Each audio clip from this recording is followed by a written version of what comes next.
Hi guys, current affairs funda में आप सभी का स्वागत है। मैं हूं आपके साथ अभिषेक शर्मा और आज के इस वीडियो सेशन में हम 23 अक्टूबर तक के सभी इंपॉर्टेंट करंट अफेयर्स कवर करने वाले हैं। सो फाइनली एक हफ्ते के बाद फिर से हमारी करंट अफेयर्स की क्लासेस रिज्यूम हो रही हैं और अब ये रेगुलर बेसिस पर आएंगी जैसे कि पहले आई थी। और जैसे कि मैंने आपको बताया था कि 18 अक्टूबर से 22 अक्टूबर तक के सभी करंट अफेयर्स हम धीरे धीरे कवर कर लेंगे, कोई भी टॉपिक नहीं छोड़ेंगे। ठीक है, इस बारे में आप बिल्कुल निश्चिंत रहिएगा। और इस बीच आप सभी ने काफ़ी पेशेंस रखा है, उसके लिए आप सभी का बहुत बहुत धन्यवाद। साथ ही इस सेशन को शुरू करने से पहले आप सभी को बताना चाहूँगा, यदि आप हमारी daily current affairs PDF, weekly PDF और मंथली पीडीएफ चाहते हैं तो इस वीडियो के फर्स्ट कमेंट में दिए गए लिंक पर क्लिक करके पा सकते हैं। ज़्यादा जानकारी के लिए आप स्लाइड पर दिए गए सभी पॉइंट्स को जरूर पढ़ें। कोई भी आपका डाउट हो, कुछ भी आप पूछना चाहें तो हमें कॉमेंट बॉक्स में ज़रूर लिखें। तो चलिए फिर करते हैं शुरुआत इस वीडियो सेशन की। भारत ने टीकाकरण अभियान शुरू होने के बाद से लगभग कितने महीनों में कोविड-19 टीकों की 100 करोड़ खुराक पूरी की? ऑप्शंस आपके सामने हैं और सही आंसर होगा option C. India completed 100 crore doses of कोविड-19 vaccines in about 9 months since the vaccination drive began. काफ़ी इंपॉर्टेंट न्यूज़ है। देखिए, आप सभी जानते हैं 21 अक्टूबर को भारत ने 100 करोड़ यानी कि 100 करोड़ कोविड-19 वैक्सीन डोजेस जो है एडमिनिस्टर्ड कर दी हैं, यानी कि लगा दी हैं। अब तक इतनी वैक्सीन केवल चाइना द्वारा ही लगाई गई थी, तो अब भारत भी जो है इस क्लब में शामिल हो गया है। आपको बता दें, भारत ने जो अपना कोविड-19 के अगेंस्ट जो वैक्सीनेशन ड्राइव है ये 16 जनवरी 2021 को लॉन्च किया था। साथ ही आपको बता दें, अब जितनी भी जो एलिजिबल पॉपुलेशन है वैक्सीन के लिए, तो 75% पॉपुलेशन कवर हो चुकी है जिसको एटलीस्ट फर्स्ट डोज तो लगी हुई है। अगर हम बात करें किस स्टेट ने सबसे ज़्यादा डोजेस लगाई हैं, तो देखिए, अगर हम टॉप 5 स्टेट्स की बात करें तो पहले नंबर पर उत्तर प्रदेश है, फिर मध्य प्रदेश, माफ़ कीजिएगा, फिर महाराष्ट्र, फिर वेस्ट बंगाल, फिर गुजरात और फिर है मध्य प्रदेश। साथ ही आपको ये भी जानना चाहिए, जब यहाँ पर कोविड-19 वैक्सीन की बात हो रही है तो नेशनल हेल्थ अथॉरिटी इसके सीईओ और कोविन इसके चीफ हैं डॉक्टर राम सेवक शर्मा। ज़्यादातर जगह पर आपको RS शर्मा देखने के लिए मिलेगा, तो फुल फॉर्म भी आपको जाननी चाहिए, राम सेवक शर्मा। आगे बढ़ते हैं। पूर्व अमेरिकी राष्ट्रपति डोनाल्ड ट्रंप द्वारा शुरू की जाने वाली सोशल मीडिया कंपनी का नाम बताइए। Real social, face social, truth social या फिर मिरर सोशल। सही आंसर होगा option C. So truth social is the social media company to be launched by the former US president Donald Trump. तो देखिए, जो ये सोशल ट्रुथ नाम की सोशल मीडिया प्लेटफॉर्म है ये हाल ही में लॉन्च की जाएगी Trump media and technology group TMTG के द्वारा। तो फिलहाल तो ये एप्पल का जो ऐप स्टोर है यहीं पर अवेलेबल होगा, उसके बाद फिर आगे धीरे धीरे सभी जगह ये अवेलेबल होता जाएगा। आपको मालूम होगा कि जो ये डोनाल्ड ट्रंप हैं, तो यूनाइटेड स्टेट्स कैपिटल पर जो अटैक हुआ था, जो कई लोगों ने यहाँ पर अटैक कर दिया था, तो इसके बाद से फेसबुक और ट्विटर ने इनको बैन कर दिया था। ग्राहक तक पहुँच कार्यक्रम के तहत किस बैंक ने 6S अभियान शुरू किया है? Bank of India, state bank of India, union bank of India या फिर पंजाब नेशनल बैंक। सही आंसर होगा option D. So Punjab national bank launched 6S campaign under customer reach programme. तो देखिए, कस्टमर तक अपनी फाइनेंशियल सर्विसेज पहुंचाने के लिए पंजाब नेशनल बैंक ने 6S कैंपेन इसको लॉन्च किया है। अब ये 6S में S का मतलब है स्वाभिमान, समृद्धि, संपर्क, शिखर, संकल्प एंड स्वागत। तो अलग अलग तरह की स्कीम है PNB की, जिनको यहाँ पर 6S कैंपेन का नाम दिया गया है। साथ ही आप जानते हैं कि पंजाब नेशनल बैंक का हेडक्वार्टर्स न्यू दिल्ली में है। CEO SS मल्लिकार्जुन राव हैं और टैगलाइन है the name you can bank upon. आगे बढ़ते हैं। भारतीय एक्सा लाइफ इंश्योरेंस ने अपने जीवन बीमा उत्पादों को वितरित करने के लिए किस स्मॉल फाइनेंस बैंक के साथ एक बैंक एश्योरेंस साझेदारी की है? AU small finance bank, capital small finance bank, Utkarsh small finance bank या फिर सूर्योदय स्मॉल फाइनेंस बैंक। सही आंसर होगा option C. So Bhartiya AXA life insurance has entered into a bank assurance partnership with Utkarsh Small Finance Bank to distribute its life insurance products।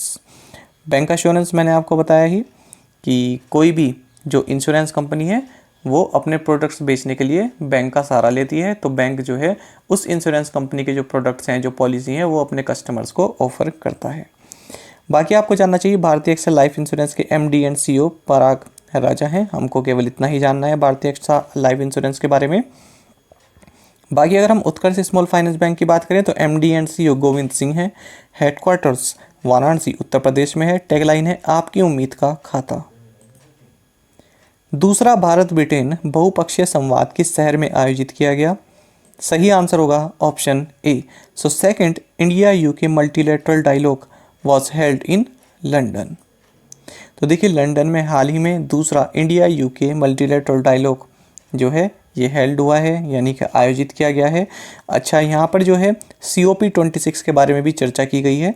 आपको बता दें COP26 इसका मतलब है United Nations climate change conference, जिसको आप बोलते हैं COP26। तो ये अब जो है होने वाली है ग्लासगो स्कॉटलैंड यूनाइटेड किंगडम में, और प्रधानमंत्री नरेंद्र मोदी इसमें पार्टिसिपेट करेंगे। विश्व ऑस्टियोपोरोसिस दिवस किस दिन मनाया जाता है? सही आंसर होगा option C. So world osteoporosis day is observed on October 20। और आपको बता दें सबसे पहले ये जो दिन है ये 1996 में यूनाइटेड किंगडम के नेशनल ऑस्टियोपोरोसिस सोसाइटी द्वारा मनाया गया था, और इस बार 2021 में इसका थीम रहा है सर्व अप बोन स्ट्रेंथ। भारत ने किस टीम को हराकर 2021 SAFF चैंपियनशिप जीती है? सही आंसर होगा option B. So India defeated Nepal to win the 2021 SAFF championship. आपको जानना चाहिए ये जो चैंपियनशिप का फाइनल है ये नेशनल फुटबॉल स्टेडियम माले मालदीव्स में खेला गया, और भारत का जो ये 8th टाइटल है जो भारत ने जीता है, जो ये चैंपियनशिप है भारत ने 8th टाइम जीती है नेपाल को 3-0 से हराकर। साथ ही आपको जानना चाहिए जो इंडियन फुटबॉल टीम है, मेंस की जो फुटबॉल टीम है, इसके जो कोच हैं ये है आइगोर स्टीमैक। निम्नलिखित में से कौन सार्वजनिक परिवहन में रोपवे सेवाओं का उपयोग करने वाला पहला भारतीय शहर बन जाएगा? सही आंसर होगा option B. So Varanasi will soon become the first Indian city to use ropeway services in public transportation. तो देखिए बोलीविया और मैक्सिको सिटी के बाद भारत तीसरी कंट्री बनेगा जो कि पब्लिक ट्रांसपोर्ट के लिए रोपवे का सहारा लेगा। आपको जानना चाहिए जो वाराणसी सिटी है ये भारत की फर्स्ट सिटी बन जाएगी जो कि पब्लिक ट्रांसपोर्ट के लिए रोपवे सर्विसेज का सहारा लेगी। तो कैंट रेलवे स्टेशन यानी कि वाराणसी जंक्शन से चर्च स्क्वायर तक ये पूरा रोपवे जो है ऑपरेट करेगा। तो वर्ल्ड में 3rd कंट्री है और भारत में पहली सिटी है जो इस तरह की यातायात की सुविधा प्रोवाइड कराएगी। साथ ही आपको जानना चाहिए वाराणसी को गेटवे ऑफ ईस्टर्न इंडिया भी कहते हैं। बाकी भी और कई सारे नाम है वाराणसी के, ये आपके लिए इंपॉर्टेंट रहेगा, gateway of eastern India. Target Olympic podium scheme के नए CEO के रूप में किसे नियुक्त किया गया? सही आंसर होगा ऑप्शन ए।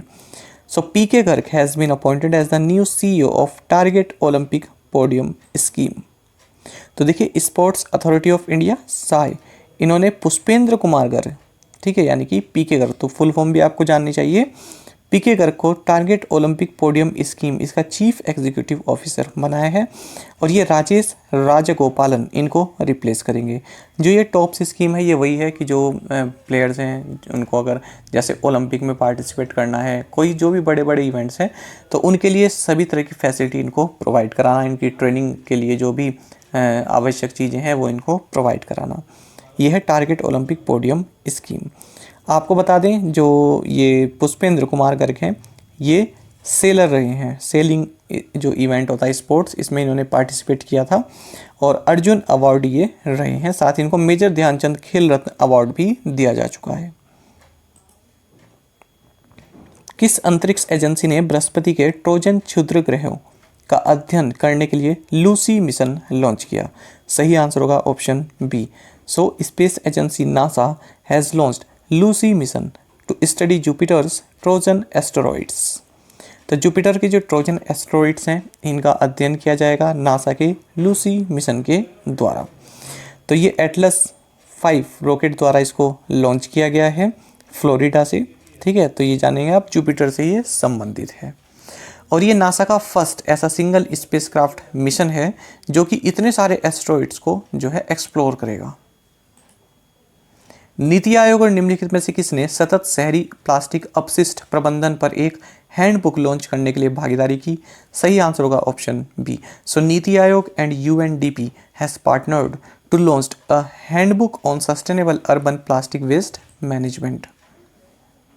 तो इस तरह की एक हैंडबुक लॉन्च की है जिसका टाइटल आप देख सकते हैं। तो यूएनडीपी इंडिया और नीति आयोग ने मिलकर इसको लॉन्च किया है।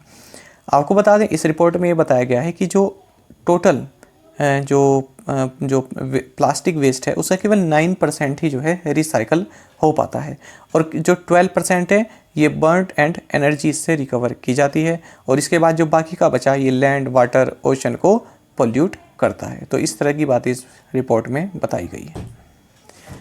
90 वर्ष की आयु में अंतरिक्ष में जाने वाले सबसे उम्रदराज व्यक्ति कौन बन गए हैं? ऑप्शंस आपके सामने हैं। सही आंसर होगा option C. At age 90 William Shatner has become the oldest person to fly to space. तो देखिए 90 साल के हैं, इनका नाम है विलियम सैटनर। आपको ये जानना चाहिए कि कहाँ के हैं, तो ये कनाडा के हैं। तो कैनेडियन एक्टर हैं, ऑथर हैं, प्रोड्यूसर हैं, डायरेक्टर हैं, स्क्रीन राइटर हैं, स्पेस ट्रैवलर हैं और म्यूजिशियन हैं। तो ये ओल्डेस्ट पर्सन बन गए हैं जिन्होंने की स्पेस की जो है सैर की है। आपको बता दें इन्होंने ब्लू ओरिजिन की जो second sub orbital human space flight blue origin NS-18 इसके थ्रू इन्होंने ये फ्लाइट अपनी पूरी की। अच्छा, इससे पहले कौन थे सबसे उम्रदराज व्यक्ति? ये थे वैली फंक, जिन्होंने हाल ही में जुलाई के महीने में ब्लू ओरिजिन, ये ब्लू ओरिजिन आप समझ रहे हैं ना, अमेजोन की ये जो है पूरा एक कंपनी है ब्लू ओरिजिन स्पेस कंपनी। तो ब्लू ओरिजिन की फर्स्ट ह्यूमन स्पेस फ्लाइट का ये हिस्सा रहे वैली फंक। तो ये तो 82 वर्ष के थे। तो अब ये जो है 90 वर्ष के जो ये विलियम सैटनर हैं ये अब ओल्डेस्ट पर्सन हो गए हैं जिन्होंने स्पेस की सैर की। किस राज्य ने मेरा घर मेरे नाम योजना की शुरुआत की है? सही आंसर होगा ऑप्शन बी। सो देखिए जो अंडर प्रिविलेज्ड सेक्शन है या फिर जो वीक बैकग्राउंड से आते हैं तो उन सभी लोगों के लिए पंजाब के चीफ मिनिस्टर चरणजीत सिंह चन्नी इन्होंने मेरा घर मेरे नाम इस तरह की एक स्कीम लॉन्च की है ताकि जो लोग हैं उनके जो संपत्ति पर जो अधिकार है वो उनको प्रोवाइड करा दिया जाए। जोनास गहर स्टोर ने किस देश के नए प्रधानमंत्री के रूप में शपथ ली? सही आंसर होगा option A. So Jonas Gahr Store has been sworn in as the new prime minister of Norway. तो देखिए आपको ये भी जानना चाहिए कि किस पार्टी के हैं। कोई भी आप अपॉइंटमेंट देखें तो आपको ये भी जानना चाहिए कि वो किस पार्टी के हैं। तो लेबर पार्टी के हैं ये जोनास गहर स्टोर और ये नॉर्वे के प्राइम मिनिस्टर बन गए हैं। इन्होंने एर्ना सोलबर्ग को रिप्लेस किया है जो कि 2013 से अब तक यहाँ की प्राइम मिनिस्टर रही है। बाकी आप जानते हैं नॉर्वे की कैपिटल ओस्लो है, करेंसी है क्रॉन। निम्नलिखित में से किसने अर्थशॉट पुरस्कार जीता है? तो देखिए 4 स्टार्टअप आपके सामने हैं और सही आंसर होगा option A. So Takachar has won the Earthshot Prize. Important question रहेगा ये आपके लिए। तो देखिए प्रिंस विलियम ने अर्थशॉट प्राइजेस लंदन में जो है डिस्ट्रीब्यूट किए हैं। इनॉग्रल सेशन है यानी पहली बार इस तरह के प्राइज दिए जा रहे हैं। आपको बता दीजिए टाकाचर है ये एयर क्लीनलीनेस कैटेगरी में विनर रहा है। ठीक है, तो टोटल 5 विनर रहे हैं, उनमें से भारत का ये जो स्टार्टअप है टाकाचर ये भी इसमें विनर रहा है। तो इसने एक तरह की टेक्नोलॉजी दी है जिसके तहत ये एग्रीकल्चर वेस्ट बायोमास को यूजेबल फ्यूल एंड फर्टिलाइजर में कन्वर्ट करते हैं। आपको बता दें दिल्ली बेस्ड विद्युत मोहन इस टाकाचार स्टार्टअप के को-फाउंडर एंड CEO हैं। अच्छा, साथ ही आपको जानना चाहिए अर्थशॉट एनवायरमेंटल प्राइज है ये क्वीन एलिजाबेथ के जो ग्रैंडसन है प्रिंस विलियम इनके द्वारा इसको क्रिएट किया गया है। राष्ट्रीय अनुसंधान विकास निगम के नए अध्यक्ष और प्रबंध निदेशक के रूप में किसने शपथ ली? सही आंसर होगा option B. So Amit Rastogi has been sworn in as the new chairman and managing director of National Research Development Corporation यानी NRDC। आपको जानना चाहिए जो NRDC है ये ministry of science and technology के अंतर्गत आती है। तो जो अलग अलग तरह की जो रिसर्च एंड डेवलपमेंट इंस्टीट्यूशंस हैं तो उनके प्रमोशन, उनके डेवलपमेंट और टेक्नोलॉजी ट्रांसफ़र का ये कार्य करती है। भारतीय सेना ने एक्सरसाइज कैम्ब्रियन पेट्रोल 2021 में प्रतिष्ठित स्वर्ण पदक जीता। यह अभ्यास किस देश में आयोजित किया गया? सही आंसर होगा option A. The Indian army bagged the coveted gold medal at exercise Cambrian Patrol 2021. The exercise was held in United Kingdom. तो देखिए भारतीय सेना को यहाँ पर रिप्रेजेंट किया गया गोरखा राइफल्स फ्रंटियर फोर्स के द्वारा, और इन्होंने यहाँ पर गोल्ड मेडल जीता है इस एक्सरसाइज में। इस एक्सरसाइज को ओलंपिक्स ऑफ मिलिट्री पेट्रोलिंग भी बोलते हैं। एक्सरसाइज का नाम रहा एक्सरसाइज कैम्ब्रियन पेट्रोल 2021। तो 96 यहाँ पर पार्टिसिपेटिंग टीम्स रही हैं, उनमें भारत जो है ने यहाँ पर गोल्ड मेडल जीता है। तो वेल्स यूनाइटेड किंगडम में ये हुई है exercise. India Ports Global limited के प्रबंध निदेशक के रूप में किसे नियुक्त किया गया? सही आंसर होगा option A. So Alok Mishra has been appointed as the managing director of India Ports Global Limited. जो ये इंडिया पोर्ट्स ग्लोबल लिमिटेड है, आपको जानना चाहिए जो ईरान में जो चाबहार पोर्ट है, तो उसके डेवलपमेंट के लिए और उसके पूरी तरह से जो ऑपरेट होता है उसके लिए जो रिस्पॉन्सिबल एजेंसी है वो यही है, इंडिया पोर्ट्स ग्लोबल लिमिटेड। तो इसके जो है मैनेजिंग डायरेक्टर बने हैं कैप्टन आलोक मिश्रा। साथ ही आपको ये भी जानना चाहिए जो चाबहार पोर्ट है ईरान में, ये किस प्रोविंस में आता है? सिस्तान बलूचिस्तान प्रोविंस में ये आता है। इस तरह क्वेश्चन भी आपसे पूछ ले जाते हैं। रूल ऑफ लॉ इंडेक्स 2021 में भारत की क्या रैंक है? सही आंसर होगा option C. So India's rank in the rule of law index 2021 is 79th। तो देखिए वर्ल्ड जस्टिस प्रोजेक्ट ने यहाँ पर जो है रूल ऑफ लॉ इंडेक्स 2021 को रिलीज़ किया है, जिसमें कि 139 कंट्रीज़ को रैंक किया गया है। भारत का जो ओवरऑल स्कोर है ये इस साल 1.9% से डिक्रीज़ किया है, और out of 139 countries India was ranked 79th। तो यहाँ पर भारत जो है 3 पोजीशन नीचे गिरा है। अगर हम बात करें साउथ एशिया की, तो देखिए साउथ एशिया में जो टॉप परफॉर्मर रहा है ये नेपाल रहा है, इसकी रैंक 70th है। उसके बाद श्रीलंका रहा है और फिर रहा है इंडिया। तो इस तरह से भी क्वेश्चन पूछ रहे थे कि साउथ एशिया में भारत की रैंक क्या है, तो यहाँ पर भारत की रैंक है 3rd। अगर हम ओवरऑल बात करें तो डेनमार्क पहले नंबर पर है, फिर नॉर्वे है और फिर फिनलैंड है। अगर हम सबसे बॉटम की बात करें तो वेनेजुएला यहाँ पर सबसे निचले पायदान पर है, 139 पर है। मानवाधिकार कार्य के लिए यूरोपीय संघ का सर्वोच्च पुरस्कार शखारोव पुरस्कार किसने जीता? सही आंसर होगा option B. So Alexei Navalny won the EU's highest award for human rights work, sakharov prize. तो देखिए यूरोपियन यूनियन का टॉप ह्यूमन राइट्स मानवाधिकार से संबंधित ये प्राइज़ है जिसका नाम है शखारोव प्राइज़। तो ये फ्रीडम ऑफ थॉट के लिए दिया जाता है, विचारों की स्वतंत्रता के लिए दिया जाता है, और ये दिया गया है रशिया के जो अपोजिशन लीडर हैं एलेक्सी नेवेल्नी को। तो इम्प्रिजेंट हैं, अभी हाल ही में जेल में बंद हैं। आपको जानना चाहिए इन्होंने जो है व्लादिमीर पुतिन जो कि रशिया के जो प्रेसिडेंट हैं, तो इनके पूरे जो इनका कार्यकाल रहा है इसमें कई तरह के इन्होंने करप्शन के केसेस इन्होंने उजागर किए हैं, तो इसीलिए इनको ये अवार्ड दिया गया है। अब देख लेते हैं प्रीवियस असाइनमेंट क्वेश्चंस के आंसर। What is the capital and currency of Greece? So capital is Athens and currency is euro. Bathukamma festival is celebrated in which state? Answer is Telangana. Avi Barot, who passed away recently, was associated with which sport? Answer is Saurashtra.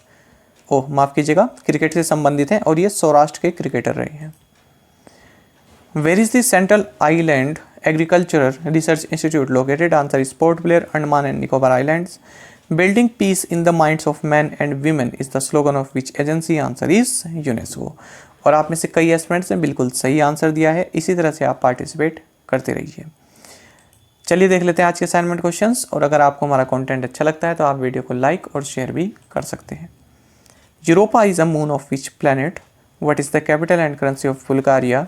Recently Manny Pacquiao retired from which sport? ये important रहेगा आपके लिए। Tropical storm marine या फिर कॉम्पासू hit which country? तो देखिए 3 country को hit किया है, लेकिन मैरिन नाम से इसको किस कंट्री में जाना जाता है, ये जो है असली मकसद है आपसे इस क्वेश्चन को पूछने के लिए। तो आप इस तरह से दे सकते हैं कि ट्रॉपिकल स्टॉर्म मैरिन इसने किस कंट्री को हिट किया है। ऑप्शंस आपके सामने मैं इसमें नहीं दूंगा, ठीक है, क्योंकि असाइनमेंट क्वेश्चन है, तो आप अपने आप से बताइएगा कि किस कंट्री को इसने हिट किया है। Name the United kingdom navy chief who recently visited India? तो इन 5 क्वेश्चंस के आंसर आप हमें कमेंट बॉक्स में जरूर बताइएगा। यदि आपको एक क्वेश्चन का आंसर भी आता है तो वो भी आप हमें कमेंट बॉक्स में ज़रूर बताएं।